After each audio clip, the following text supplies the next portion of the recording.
wanted to dive in and do a bit of a recap of some of the SWBA and all the news that has actually been kind of interestingly coming out, from some Summer League reaction to some USAB Olympic team.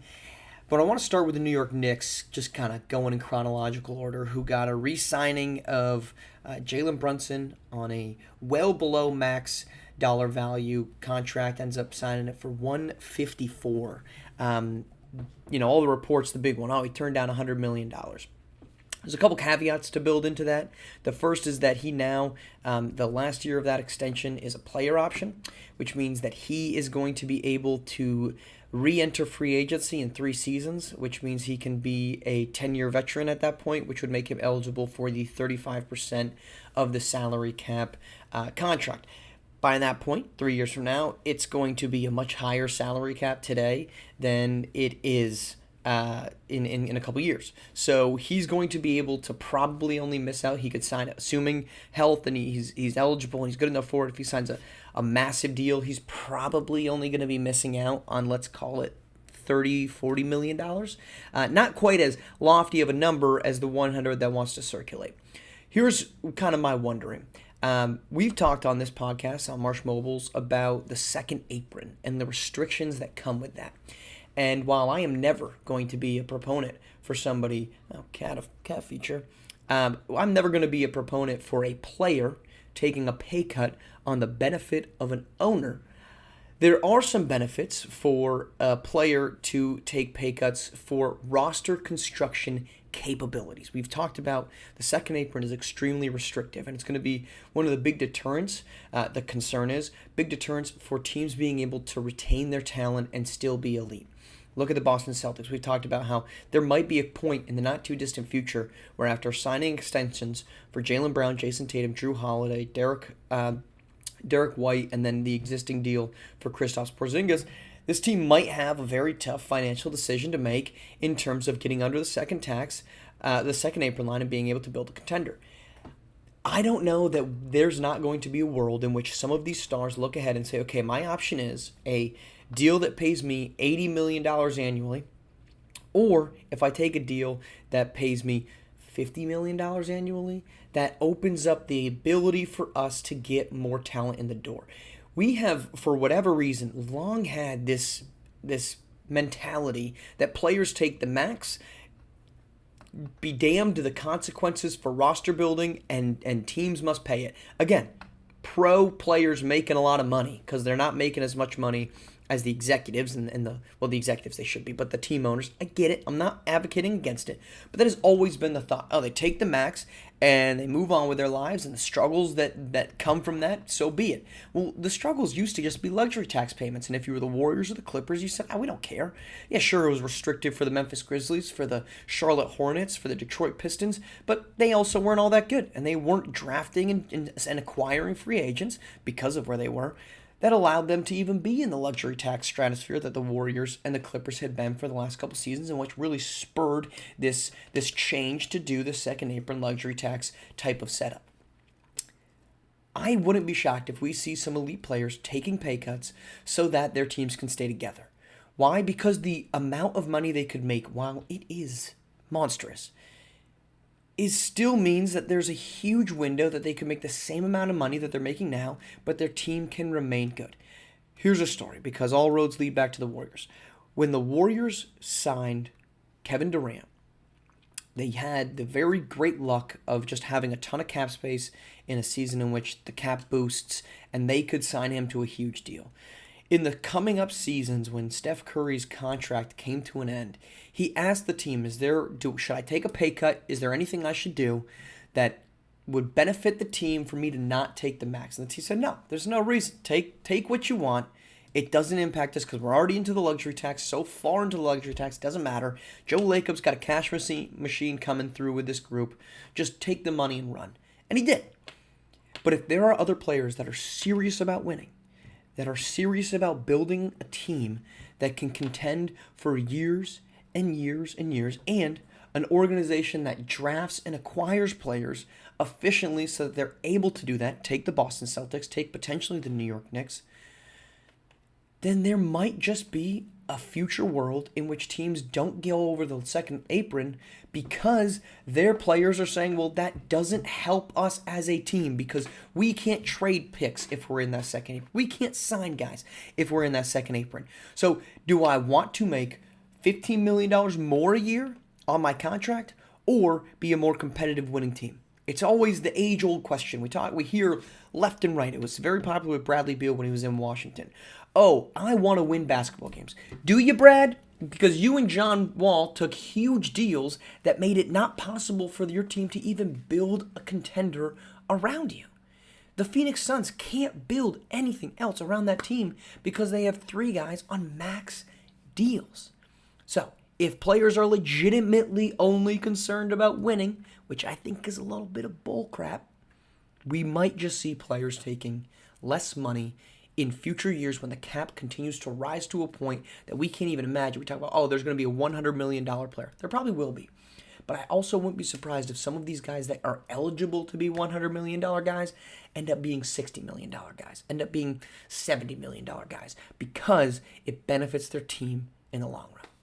All right, USA Basketball. Kawhi Leonard not playing anymore. He gets essentially cut by the team as the most recent report comes out that the Clippers were very surprised by this move.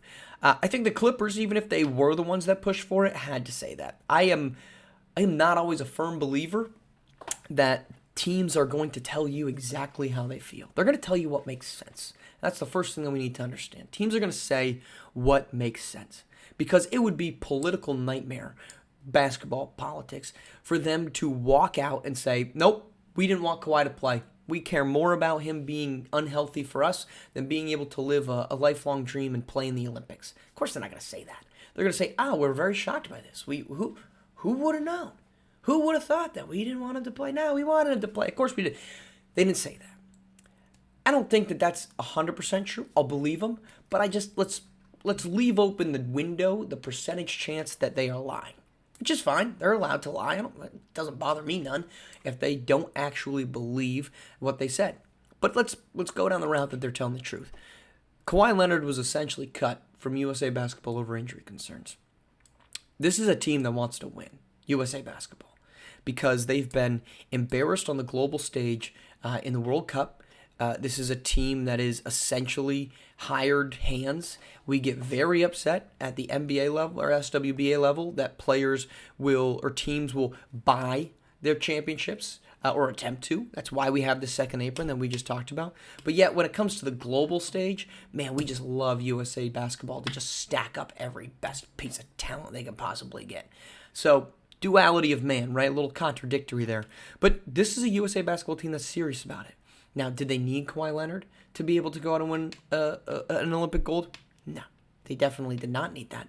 They probably barely even need the 7 players that are probably going to be contenders for the last 5, the closing 5 of that roster. They needed the starting 5, and you could probably grab a bunch of scrubs, and you'd be perfectly fine if you look around the rosters of the rest of these leagues, or of these teams. But this amounts to essentially USA Basketball cutting Kawhi Leonard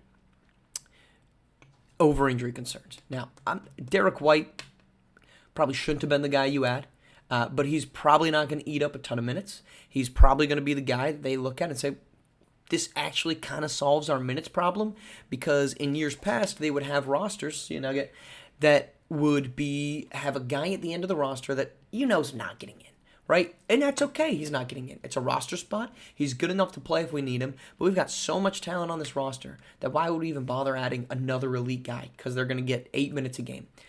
It's more than anything just the opportunity to say player X is an Olympian. And if that's the case, I still think Jalen Brown was more deserving.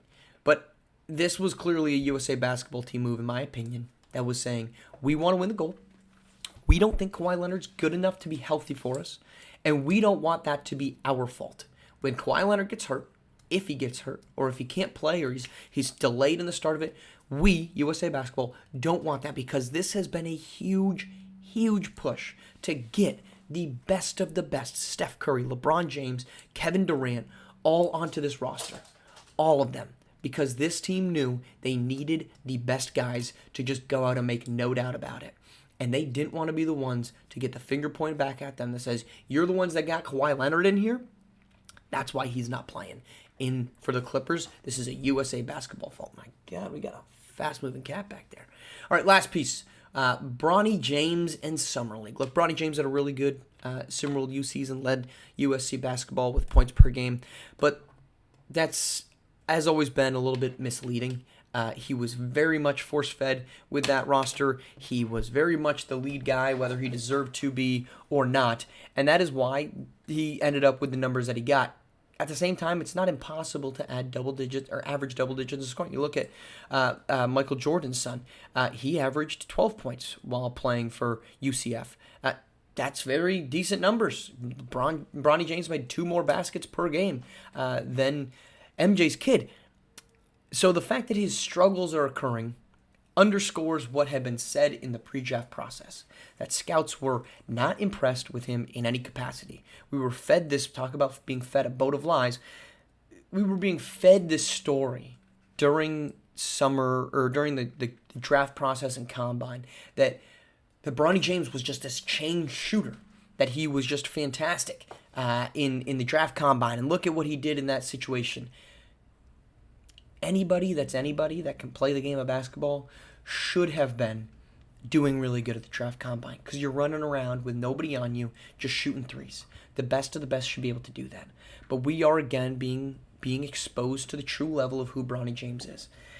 And the fact that he won a Call of Duty tournament makes this all the worst, because you're compounding the issue that this guy, the sense is, doesn't deserve to be there. You just had Jalen Brown supposedly caught on camera saying he doesn't think Bronny James is a pro, and he had to then issue a statement saying he supported Bronny James, but notably never said that's not what I said.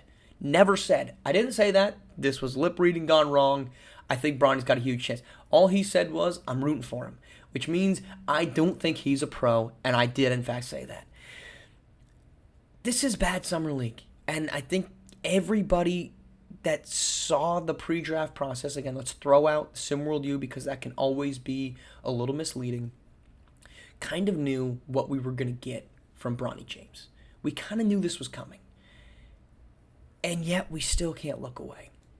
And that's really unfortunate for Bronny, because it's not his fault that his dad is who his dad is. It's not his fault that JJ Redick said he quote-unquote earned his way onto the roster. I don't think anybody thought that. And all of this extra attention, all of this trying to make it seem like he deserved to be there, only makes it worse. And then he goes and wins a Call of Duty tournament, which says the dude can get on and won like 77-1 over Grant Williams. The guy should be playing in the E-League, not the real league. And you kind of didn't want it to happen. Like, you just were like, this is garbage. He's not a good basketball player. Somebody else deserved to be there. But the more this goes on, the more I just feel really bad for him. You feel really bad for a kid that's 19 years old, that everybody seemingly wants to see fail. If you go onto any forum, Twitter/X, Instagram, Reddit, all they do is flame the kid. And he got a 4-year deal worth $8 million. Which is a lot for a 55th overall pick. And you just are like, man, as much as it seems like he's got guys in his corner that are there to help him, like his dad, it feels like none of them had the context to say, hey, let's try to not put him in the limelight as much as we can. Let's not do an introductory press conference for Bronny James, the 55th overall pick. Let's not have our coach get up there and say he earned his way here, knowing that what was going to happen in Summer League was going to be this: inefficient, airballing threes, 0 for 15 from deep. All of that is only further making people laugh at this. You root for him. Track records are not great. And the media circus that goes around this makes me think it probably would have been better for him to not be in Los Angeles. Put him on the Grizzlies. Put him on the Timberwolves like Rich Paul claimed they wanted him. And let LeBron James sign with him or get traded to him or something. But starting out in LA, starting out with your dad on your team, this just looks like a historical notch for LeBron James. It's all he wanted. It's all he wanted. He just wanted to be able to play with his son. And that is damaging his son's opportunities and his reputation. And the longer this train wreck goes on, you still can't look away, but it's starting to look good.